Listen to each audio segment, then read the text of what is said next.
All right, well, let's get ourselves started here. Good morning, good afternoon, good evening to all of our friends around the world. Welcome. My name is Jeff Mitchell. I work here at Rhodes Scholar, and it's my pleasure to host today's virtual lecture, Winston Churchill, The Coming of the Second World War, 1929 to 1939. Now, these virtual lectures are free and available, not just to Rhodes Scholar participants, but are available to anybody who wants to learn. So please spread the word. This series of online lectures is critical to helping us pursue our not-for-profit mission of making learning accessible to as many lifelong learners as we can. And that includes those with limited physical abilities or a lack of financial means. Now, ultimately, this series would not be possible without the support of the viewers like you who have funded this project through many generous donations. So please consider making a donation to Not-for-Profit Rhodes Scholar so that we can continue to provide educational experiences both in the virtual classroom and out on our adventures all around the world in the future. Visit www.rhodesscholar.org/give to show your support with a monetary donation. Every dollar helps. So while the Rhodes Scholar headquarters is based out of Boston, we have offices and staff all around the world. And today you'll be hearing from our friend, Dr. Spencer Jones. Spencer is a senior lecturer in armed forces and war studies at the University of Wolverhampton, and currently serves as the regimental historian of the Royal Regiment of Artillery. His interest in history focuses on the British Army, the Boer War, and the First World War. He is the author of several books, including From Boer War to World War, Tactical Reform of the British Army, 1902 to 1914, and Stemming the Tide, Officers and Leadership in the British Expeditionary Forces, 1914. Now, before we begin, just a few quick notes. Dr. Jones will present for approximately 30 minutes, and after which we will host a 10 to 15-minute question and answer session. Now, during this time, you can submit your questions using the question and answer icon that's located down at the bottom of your screen. And afterwards, I will read a few questions aloud for Dr. Jones to answer. Now, there are a couple hundred of you watching live, so I apologize if I do not get to your question. We will certainly try our best to get through as many as possible. Now, should technical issues force you to miss any portion of this webinar, do not worry.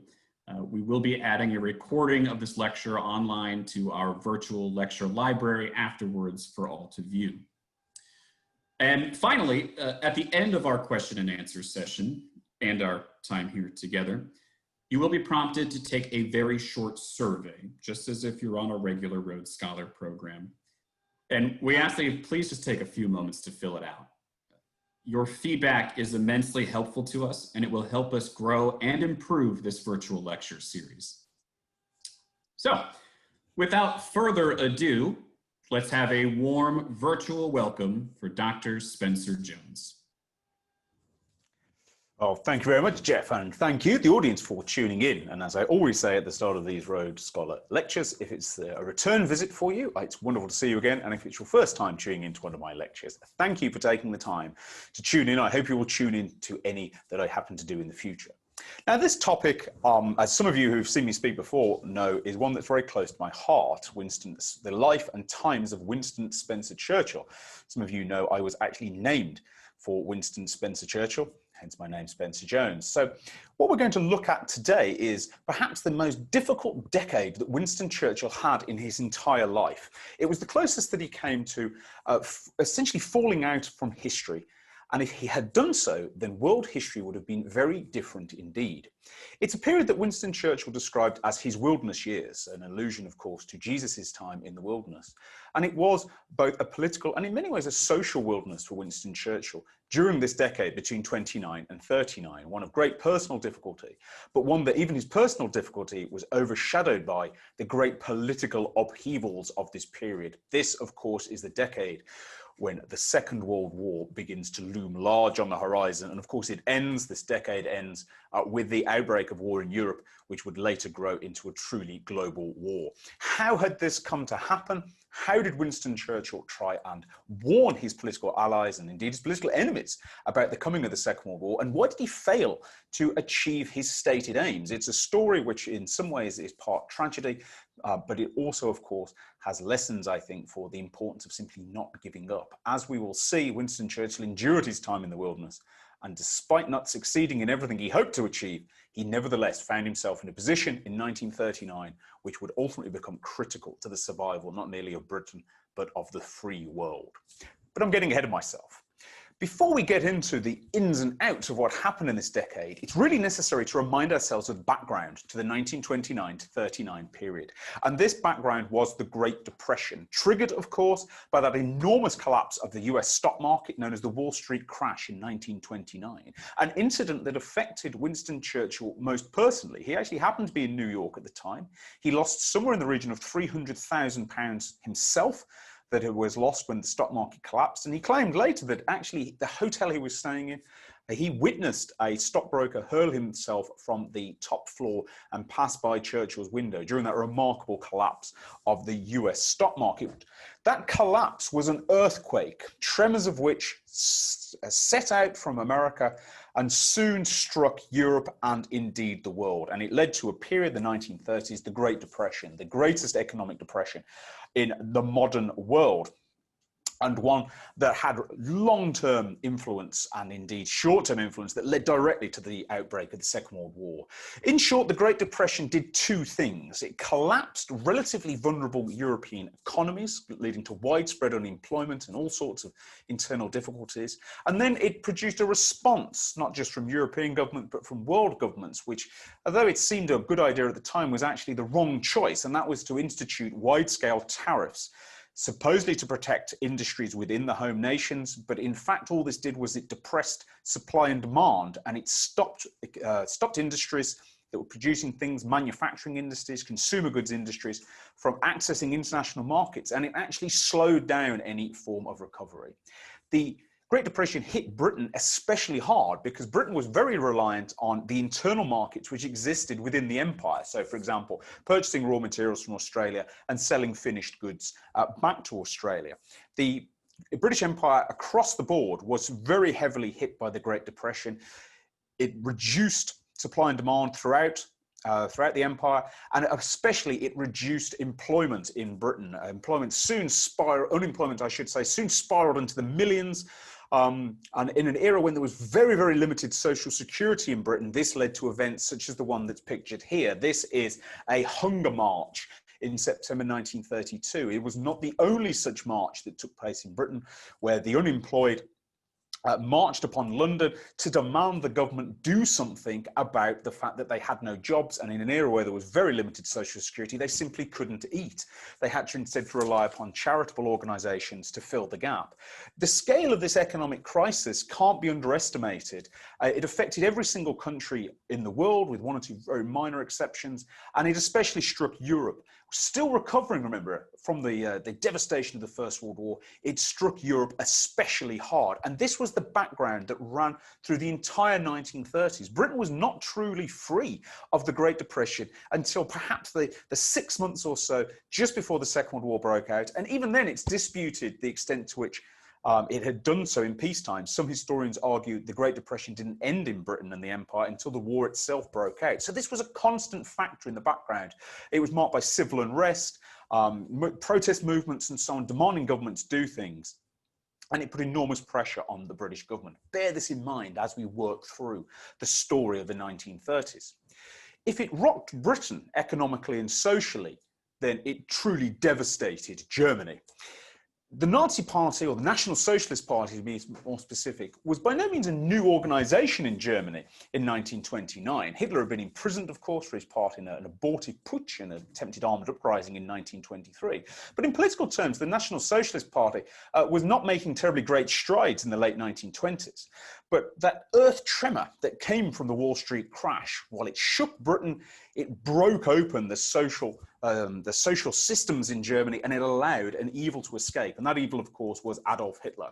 The sudden economic downturn in Germany, coming up after a decade of difficulties already, gave Hitler the perfect opportunity to put forward what seemed like a bold new series of ideas that appealed to disillusioned, frustrated and unemployed Germans who had endured a decade of difficulty and now were faced with a further decade of problems that their existing government seemed unable to cope with. And this gave Hitler an opportunity to promote his extremist ideology, which in an era when people were desperate for solutions, suddenly did not seem as wild as it had done in the late 1920s. And it gave him the opportunity, which would ultimately lead to him assuming power in 1933.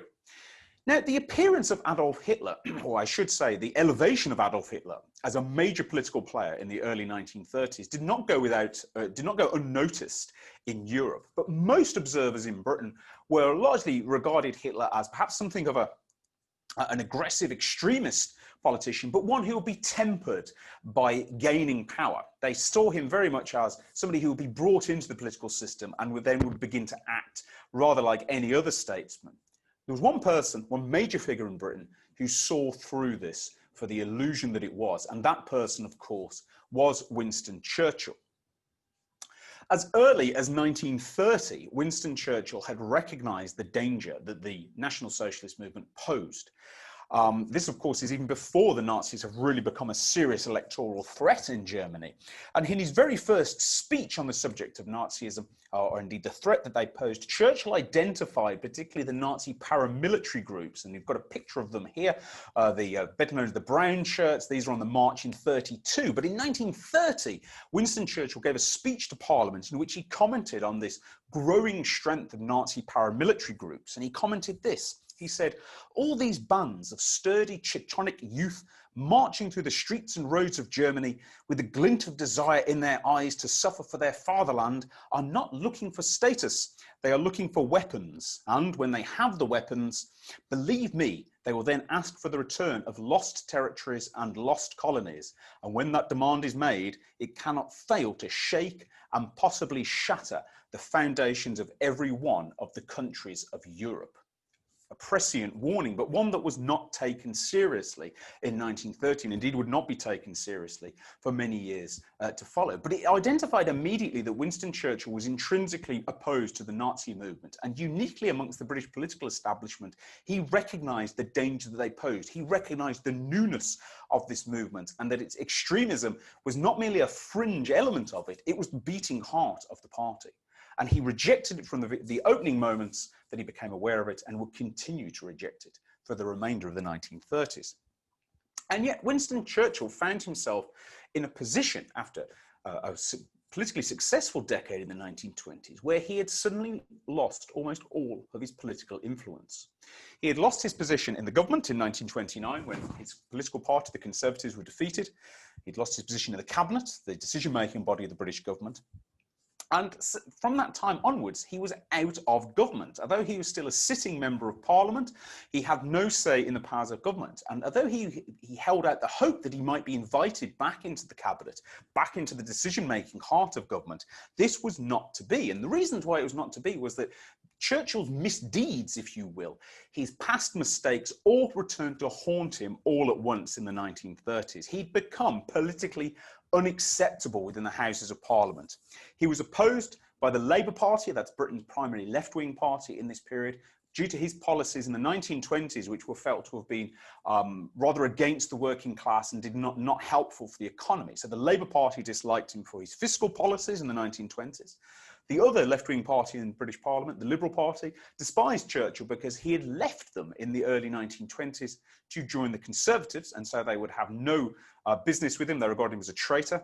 And the Conservatives, his party, for the better part of a decade in the 1920s, rejected Churchill because they thought he'd become wild and he was off message. He was no longer acceptable to conservative policy. And Churchill didn't help himself in this period because he picked a number of battles to fight that were the wrong battles.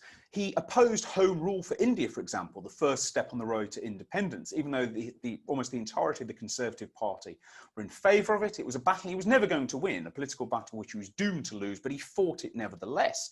Later, he got himself into trouble due to a very ill-judged attempt to impeach some of his fellow cabinet members, which failed miserably, but again emphasised the fact that he was rather erratic and unpredictable. And finally, just when it looked like his star was beginning to ascend in the mid-1930s, he backed the wrong side in the abdication crisis when Edward VIII married an American divorcee who at the time was not fully divorced.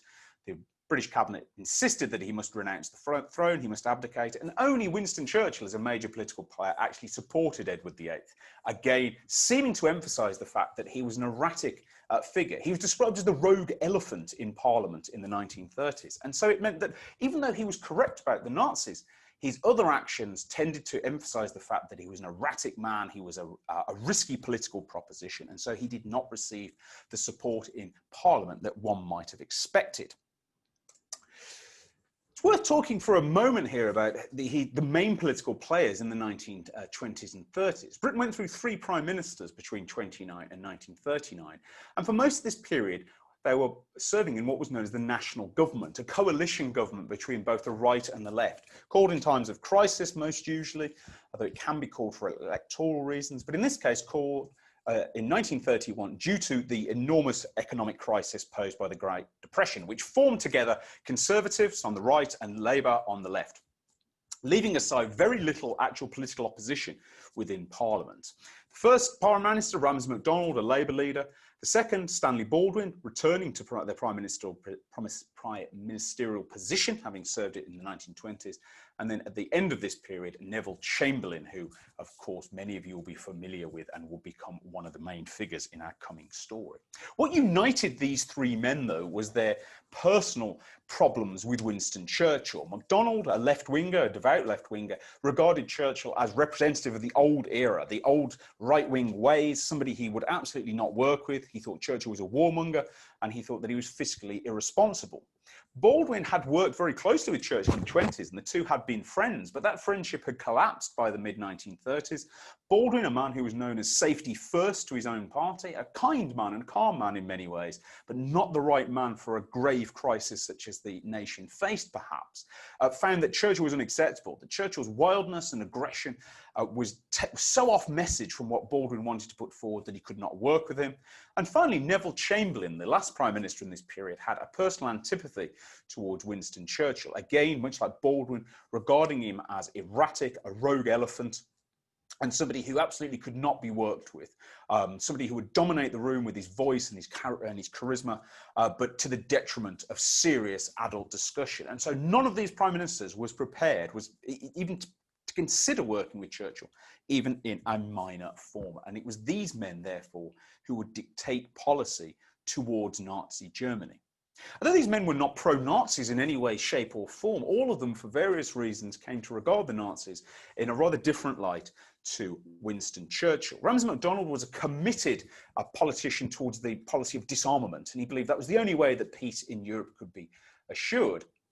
Baldwin too picked up the idea of disarmament and thought that the solution to the Nazis was not to confront them, but instead to encourage not merely Britain to disarm, but also Germany and France to disarm Europe effectively. And finally, Neville Chamberlain's policy we will get to in a moment. So all of these men sought, to some extent, an accommodation with Nazi Germany, whereas Churchill, of course, warned there could be no such thing. All these matters came to a head during Baldwin's prime ministership.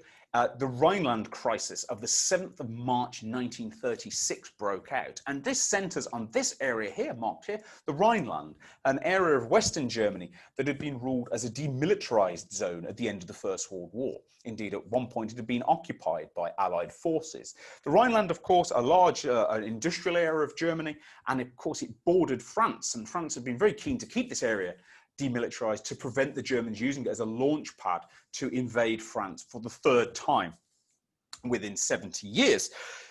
In March 1936, Hitler took an enormous gamble and he decided he was going to march his military forces into the Rhineland and reoccupy it. And not merely reoccupy it, but remilitarize it. This was a clear violation of the terms of the Versailles Treaty, and it was a clear challenge to French and indeed British power. France demanded assistance from Britain. And of course, the suggested assistance, though it was not explicitly spelled out, was to force the Germans back out of the Rhineland. The British government, under Stanley Baldwin, was horrified by this proposition. The French invoked an old treaty, the Locarno Treaty of the early 1920s, which agreed that Britain, France, and indeed Belgium would work together to ensure that Germany followed the principles of the Versailles Treaty. But Britain rather appallingly pointed out that this treaty had been signed in the 1920s when Germany had no military forces, and therefore it was not fair for France to ask the British government to support it in an era when suddenly Germany had rearmed itself to perhaps not as great an extent as Britain feared, but certainly it had rearmed itself. And even though Britain had this legal obligation to help France, because of the Locarno Pact, instead it declined to do so. And so the crisis passed. Hitler marched his forces into Rhineland. He got away with it. He described it later as the most nerve-wracking 24 hours of his life because his military was too weak to oppose any kind of Anglo-French response. He was gambling, but the gamble had paid off. And it taught Hitler something very important about his opponents, and that was that they would blink first. In the aftermath of the Rhineland crisis, the British government adopted a policy which has become a dirty word in British political and indeed historical circles. And this policy was appeasement, officially adopted in November 1936. Although Baldwin was still the Prime Minister at this time, he was actually abroad. He was in the United States at the time. He needed an operation. And so Neville Chamberlain, pictured here, became the acting Prime Minister. Reflecting on the Rhineland incident of earlier in the year, Chamberlain put to his cabinet, remember Churchill is not in this cabinet, he put to his cabinet two propositions. Either Britain could begin major spending to rearm itself. British military power had declined enormously since the end of the First World War. The aim to be get the country on a war footing within a year. And although some of the younger members of the cabinet supported this, the vast majority did not. And Chamberlain himself warned that the economic, social and political cost of suddenly instituting a rearmament policy would be enormous and would shake Britain to its foundations. And so instead, Chamberlain suggested an alternative policy, and this was the policy of appeasement. He believed that the key to appeasement was to avoid a confrontation with Germany and instead to try and find common ground, to find reasons for agreement. And of course, although this was left rather unspoken, the extension of this was if Germany confronted Britain, Britain would back down. It did not have the military force to compel Germany to do anything.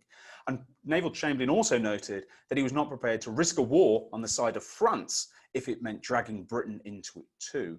What appeasement then essentially meant was it was a hope policy. It was a hope that if Hitler was given what he wanted, he would eventually have taken everything he needed and indeed taken everything he desired, at which point he would somehow become a normal member of the international community, as would Nazi Germany. Now, of course, what we know of Nazi Germany and what Churchill had identified about Nazi Germany years before this, we know that this policy was doomed to failure, but it was one which Chamberlain and the majority of the British cabinet believed was the correct one. Churchill, however, responded quickly. Just the day after the appeasement policy was introduced, he commented with great foresight that not just Britain, but all the nations of Europe will just be driven helter-skelter across the diplomatic chessboard until the limits of retreat are exhausted, and then out of desperation, perhaps in some most unlikely quarter, the explosion of war will take place, probably under conditions not very favourable to those who have been engaged in this long retreat. You can see that this is a very far-sighted statement and indeed largely predicts what would happen just 3 years later. But Churchill had no power here. His appeal drew in some rebels, some figures, usually younger men and within the political circles who also began to recognise the dangers of Nazism. But he was a fringe character. Indeed, the British government became so concerned about the fact that Churchill would seem to be gathering younger men to his cause, they actually had MI5, the Ministry of Intelligence, the Britain's internal spy service, bug Churchill's phone to try and discover where he was getting information from. This gives you some idea about how much of an outsider Churchill was at this time. And although he could give these fiery speeches, he could write fiery articles, he was having very little influence on British politics. And the situation would get worse. Once the policy of appeasement had been accepted, then it was inevitable that Hitler would simply take, and take. The first great take came in March 1938, the so-called Anschluss crisis. Anschluss, the union of Germany and Austria, an event strictly forbidden under the terms of the Treaty of Versailles. The Nazis had been pressuring Austria for some months in early 1938 to hold a referendum to decide whether this should take place. At the 11th hour, Hitler became nervous that the vote may go against him, and so he simply invaded Austria anyway. You can see forces arriving here on the 12th of March 1938. Again, a provocation, an invasion, a clear violation of the Treaty of Versailles and indeed international norms. But the British government did nothing. And indeed, it was parodied in this rather wonderful cartoon by David Lowe, famous British cartoonist of the era, for the Evening Standard. And this cartoon is called "Do You Approve of Having Your Pants Kicked?" And it's a parody of the fact that after the German invasion, Germany actually held a plebiscite, a referendum, to decide whether Austria would be unified with Germany. Strangely, the vote ended up almost 99% in favour of this unification. It was clearly a fraudulent vote. And here we have that's Mussolini being marched in, that's Neville Chamberlain, that's Lord Halifax, the Foreign Secretary, and that's the French Prime Minister being marched in by German soldiers to answer the question, do you approve of having your pants kicked? The option is vote yes, you vote yeah, or else. And you've got Hermann Goering there, collect your papers, and you've got Joseph Goebbels there and put your yes here. It's a clear parody of how weak the British government appeared in assuming that this was a fair vote. But worse still was to come. Having carried out the Anschluss without any ill effect, Hitler moved further east, and this led to the Munich crisis, perhaps the most important crisis before the war, in September 1938. It's centered around this pink area here. This area is known as the Sudetenland.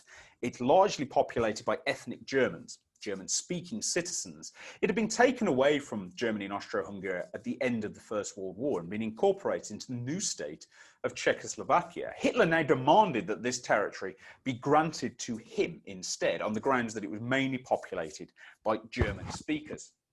This posed serious problems, not least because France had a military alliance with Czechoslovakia, which guaranteed Czechoslovakian independence. France appealed to Britain for assistance. A crisis began to mount. Britain, remember, under Neville Chamberlain, had no desire to actually fight a war over Czechoslovakia. It didn't believe it was physically capable of it. It didn't believe its military power was sufficient. And so what happened, of course, was the Munich conference at the end of September 1938, at a time when Hitler appeared to be threatening a military invasion of Czechoslovakia, which would, of course, triggered the Franco alliance and led to the outbreak of World War II in 1938. Chamberlain managed to convince the French Prime Minister that the best thing to do was actually allow Hitler to take the Sudetenland to avoid a general European war. The Czech Prime Minister was not consulted in this process. He was simply told he must surrender a large chunk of his most economically valuable territory, including defences and tank factories, not to mention a chunk of his population, to an aggressive, gobbling dictator who was chewing up the map of Europe.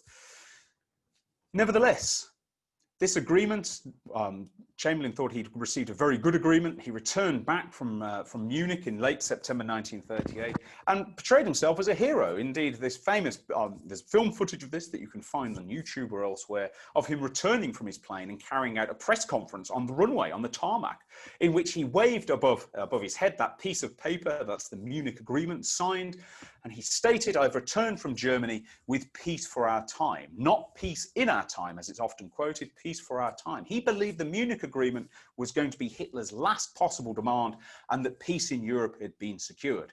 Of course, how wrong he was. Churchill saw this very differently. After witnessing Chamberlain's rather triumphant return, or triumphalist return, he was appalled and he gave a famous speech that countered Chamberlain's peace for our time. And Churchill's speech was called "A Total Defeat," delivered on the 5th of October 1938, in which he stated bluntly, "We have sustained a total and unmitigated defeat. It is the most grievous consequence of what we have done and of what we have left undone in the last 5 years. 5 years of futile good intentions, 5 years of eager search for the line of least resistance, 5 years of uninterrupted retreat of British power, 5 years of neglect of our air defences." A damning response to Chamberlain's message, but one that again only attracted limited interest from other politicians, or indeed the British press. And indeed, at this stage, in late 1938, Churchill was close to a total personal and political defeat. The 1930s had been a devastating decade for him. So much had gone wrong. He'd been out of power, as we've heard earlier. He'd picked the wrong political battles that had not advanced his cause. Financially, Churchill was struggling. He was beginning to wonder whether he might have to declare bankruptcy or sell his beloved home at Chartwell. And no matter how much he wrote, he couldn't seem to keep the wolves from the door. He was troubled by personal problems. His son Randolph was involved in various scandals, various bad choices as Randolph tried to break into politics. His daughter Sarah was about to marry a penniless actor, an American actor, an event that Churchill had grave doubts about. And even his beloved Clementine had had a discreet affair, though Winston never found out about this, in the mid-1930s, perhaps prompted by the fact that Churchill was becoming difficult to live with at this stage. A man always given to great mirths, but also great melancholies, found himself gripped by black dog more often than not. He commented that the Christmas of 1938 was one of the bleakest he'd ever had. Churchill was convinced that war was coming. He was convinced that Britain was unprepared for it, and he feared greatly that Britain would be crushed before it had a chance to muster its strength. So at this stage, Churchill is put on a personal brink, and that personal brink soon becomes a political brink too, because in 1939, a very sophisticated political campaign is begun against Churchill by his own political party, the Conservative Party, to deselect him. And what this means in layman's terms is that he will no longer be included on a ballot in the next election. And this is something that a political party can do, but it requires quite a lot of manipulation.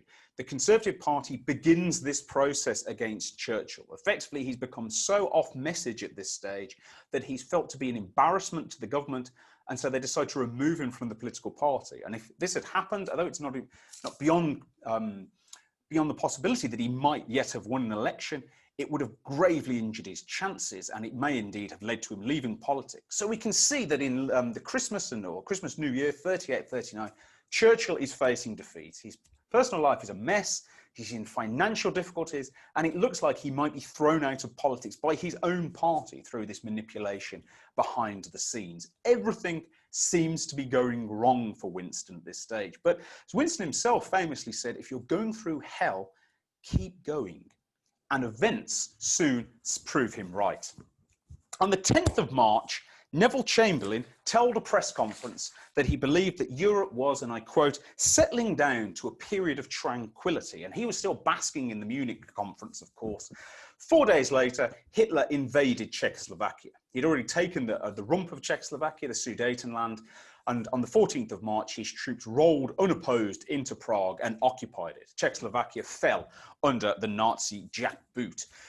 Everything that Churchill had predicted came true. And finally, it had taken years, but finally the scales fell from Neville Chamberlain's eyes. He regarded this as a personal insult to him after he trusted Hitler, and he began to realise that appeasement had been misguided. And it led to him making defence agreements with Poland, greatly increasing the speed of Britain's preparations for war, and starting to have the grim acceptance that Hitler would have to be fought sooner or later. And yet, even now, even as Chamberlain moved against appeasement, he still did not forgive Churchill, or indeed seek to bring him back into the government.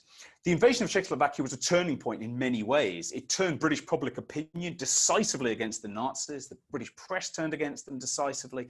And there was a great feeling within Britain that the Nazis had to be stopped sooner rather than later. And yet Churchill, the obvious candidate to be part of the government, an anti-Nazi, a man with military experience, a political big beast, was still kept out of the government. Agitation grew through the summer of 1939 to bring Churchill back. And fascinating and somewhat mysterious story that in August 1939, as it was looking more and more as if Germany was about to invade Poland, which would trigger a Second World War, this mysterious billboard, perhaps paid for by a newspaperman, we don't really know, we don't know who paid for this, appeared in London saying, "What price Churchill?" And this idea caught on, and indeed there were protests outside Downing Street, the home of the British Prime Minister, where men and women appeared with placards demanding that Churchill be returned to government. He was a man who had opposed the Nazis from the very beginning and had warned of the consequences of giving ground to them. And yet still Chamberlain refused to invite him in until the very last minute. On the 3rd of September, following the German invasion of Poland on the 1st of September in 1939, Britain was forced to declare war as Germany ignored the ultimatum to withdraw from Poland. Britain was at war for the second time within 21 years. And it was now that Chamberlain finally turned back to a man who'd been his great enemy through the 1930s, a tremendous rival to him, a man who, in many ways, they had a personal antipathy for, Winston Churchill. And on the 3rd of September, Winston Churchill was recalled to the British government, taking his old post, the First Lord of the Admiralty, which he had served in the early part of the First World War. It had been a difficult decade in the wilderness, and Churchill did not necessarily return in 1939 in the circumstances he would have ideally wanted, but nevertheless, he was here now, and he reflected on his mood in September 1939, years after the war. He remembered that I felt a serenity of mind. Old England, peace-loving and ill-prepared as she was, but instant and fearless at the call of honour, thrilled my being. It had been a remarkable reversal for Churchill, who at the early part of this year had been politically and personally at his lowest ebb, at his absolute nadir, and suddenly cometh the hour, cometh the man. Churchill, after years in the wilderness, was recalled to the corridors of power. It was not an ideal return. The circumstances will be difficult for him, and they will become more difficult indeed before the year 1940 was out. But he was in the right place at the right time. He and Neville Chamberlain were able to bury the hatchet and actually became quite close personal friends, an event that would have significant repercussions in May 1940. But although Churchill may have failed to prevent the coming of the Second World War, he had nevertheless sounded a constant clarion call through the 1930s, and there was nobody in British government who was more opposed to Adolf Hitler and Nazism than he, and now he was finally in a position where he could fight them. Thank you very much for your attention. I'd be absolutely delighted at this stage to take any questions you may have about anything I've said. Very well. Thank you so much, Spencer. That was excellent. Not easy to cover such a range of time in 30 minutes or so. So well done. We are going to start our Q&A session now. So if you do have a question for Dr. Spencer Jones, you can do so by submitting them using the question and answer icon down at the bottom of your screen. To start us off, Spencer, I wanted to go back kind of to where you started as well. We have a question here from Michael, who is wondering, while he was the Prime Minister, did MacDonald attempt to put forward any programs similar to ones that FDR did in the United States to help alleviate the Great Depression? Well, there's a two-phase answer to this, and we do have to get a little bit into deep British political history here. In 1931, MacDonald was the Prime Minister of the left-wing Labour Party, but they suffered a huge crisis in the summer of 31, where half of the party was in favour of what we might term a British New Deal, large-scale spending on public works that would produce demand, provide jobs and so on. And the other half was opposed to it on the grounds that it couldn't be paid for except through massive loans and that it was a huge financial risk. And it led actually to the party splitting into two. And then MacDonald did something for which he's still regarded by certain members of the political left in Britain as a great betrayal of the Labour Party, because he called an election and formed a national government where he recalled the right-wing Conservatives into a national government, a coalition government, and left most of his old Labour colleagues out in the cold. So though he was a left-wing Prime Minister, he was essentially a left-wing Prime Minister in a right-wing government. And the Conservative policy was absolutely the antithesis of FDR's New Deal or even MacDonald's New Deal. They believed that the way out of the recession was instead to keep taxes low, keep tariffs low if they existed, and simply allow the economy to recover naturally. But of course, they failed to recognize just how deep this recession was or how unique it was. And so there was no British equivalent to the New Deal. Mm. So I have a question from Jane, who wants to know, what was the stance of British big businesses and the city regarding appeasement? Did they have any stance towards that? In as much as that their stock market largely was sort of boomed in certainly the late 1930s, they approved of it. Indeed, if you trace the FTSE, the British stock market, we see it wobbles most when it looks like there might be a war. Particularly in early September early September 38 during the Munich crisis. But then as it gets solved, they rallied very strongly on the grounds that they were absolutely against the idea of a European war. And there's a certain irony here, because one thing that badly hits the British stock market in the early 30s is the fact that Nazi Germany simply refuses to pay any of its war debts. Hitler just says they're not being paid. I mean, they'd already been heavily reduced by the early 30s, but Hitler simply refused to pay them, which causes a spasm of agony actually on the British stock market as they realise there's a gap to fill. But generally, a British big business is quite in favour of peace and has no particular interest in single war. And that's partially also due to the nature of how Britain places its defence contracts. One of the problems with British rearmament in the 1930s is a tendency to place lots and lots of small contracts with lots and lots of suppliers, rather than picking the best supplier and saying, make us as many aircraft as possible. And so the stock market doesn't see a lot of benefit in rearmament, but it sees a lot of benefit in the maintenance of European peace. So big business tends to actually be pro-appeasement rather than pro-defence spending. Sure. Now, a question here from Gail, who wants to know what could have been done to quell the impending problems with Germany if Churchill had been listened to?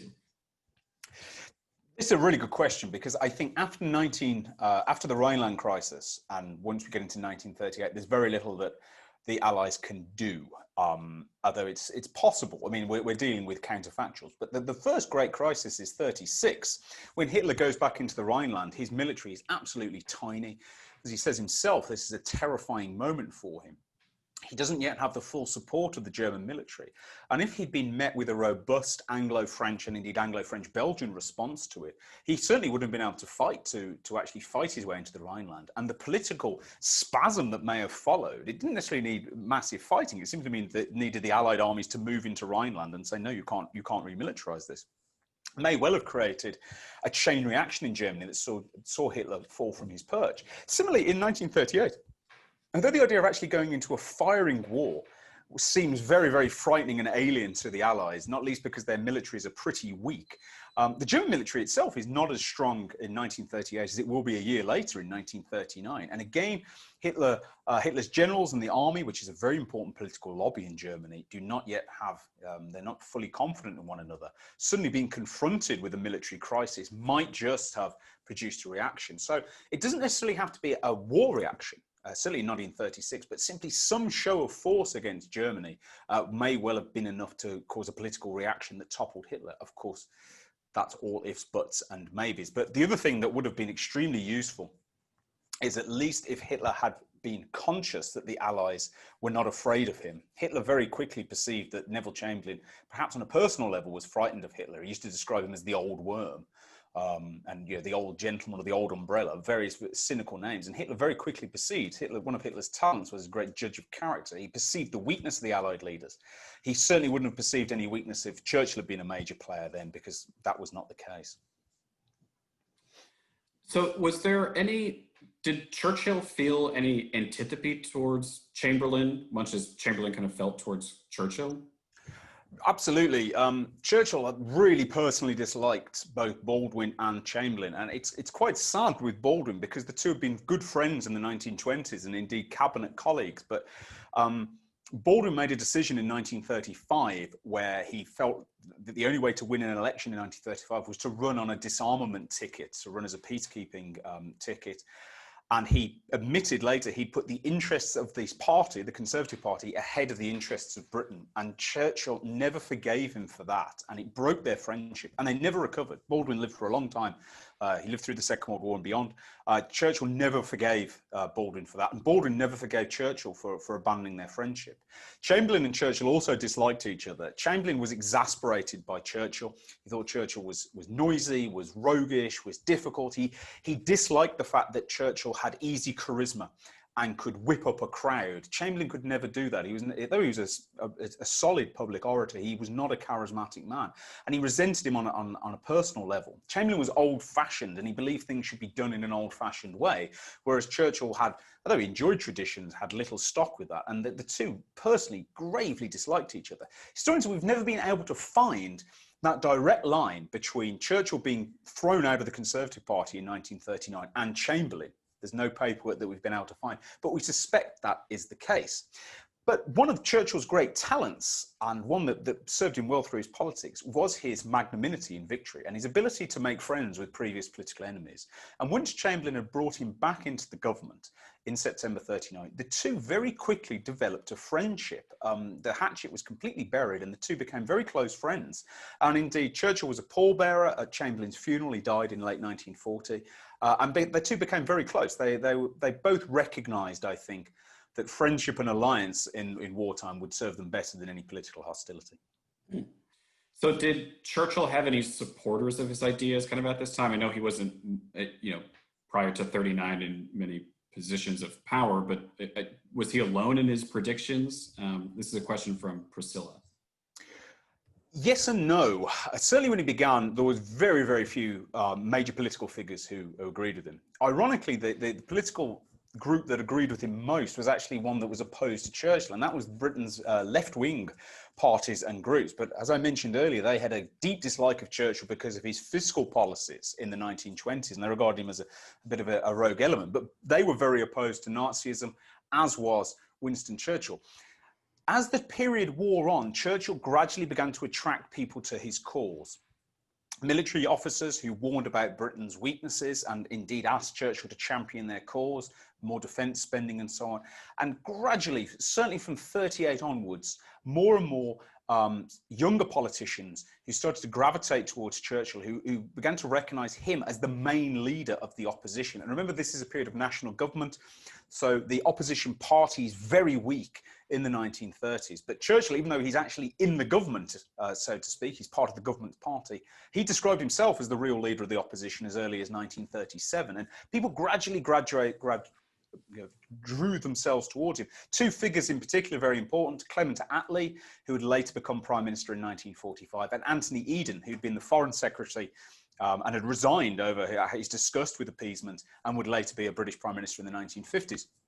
So gradually he started to build this group of mainly young politicians, and Churchill's not young, of course, in his 60s by this time, but he gradually draws younger politicians who can begin to see the danger of Nazism. But he never draws in any of the big political beasts. The serious government ministers and so on are all united against him, and it's not until Chamberlain brings him into the government in 39 that that changes. So I think we have time, Spencer, for just one more question. I have a question here from Diane, who says that she has read that Churchill was enthusiastic about wars in general, so his leadership during World War II definitely made him the right man for the time. What are your thoughts and views on this aspect of Churchill's personality? Well, Churchill, absolutely. And I use this word advisedly because it implies a sort of love of violence, which Churchill didn't have. But Churchill was always thrilled by the idea of war, combat, and so on. And he put his money where his mouth was. He'd taken part in an actual full-blooded cavalry charge. He'd been in action. He'd been under fire. He'd fought in the trenches in the First World War. So he naturally had an affinity for war and an interest in war that other politicians didn't have. Now, in the 30s, this was seen as quite unsavoury. And Churchill never tried to hide the fact that he found war thrilling, that he was, although he was against the human cost of war, nevertheless, he felt that he was at his best during conflicts and so on.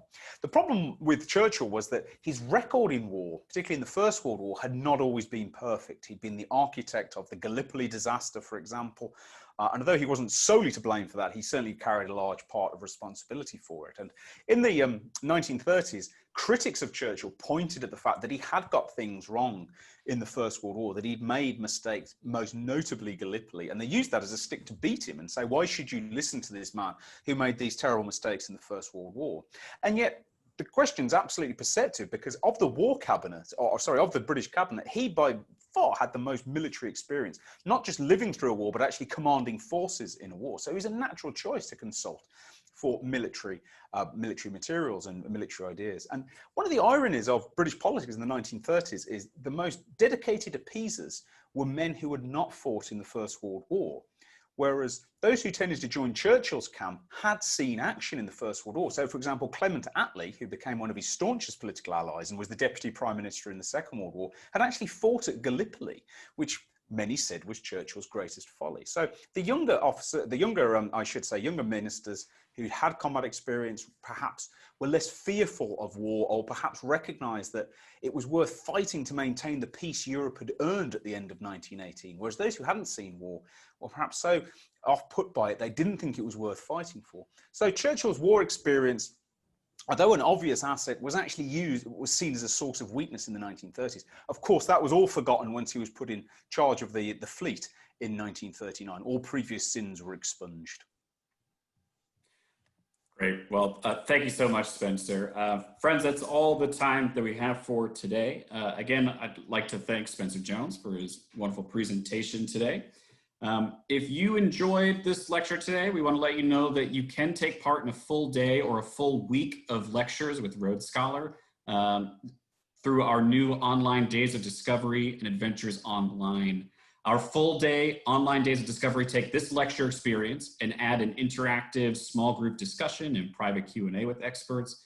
Or you can opt for our multi-day online adventures and be engaged with multiple days of lectures, performances, discussions, social hours, and more that will help recreate the in-person Rhodes Scholar experience virtually.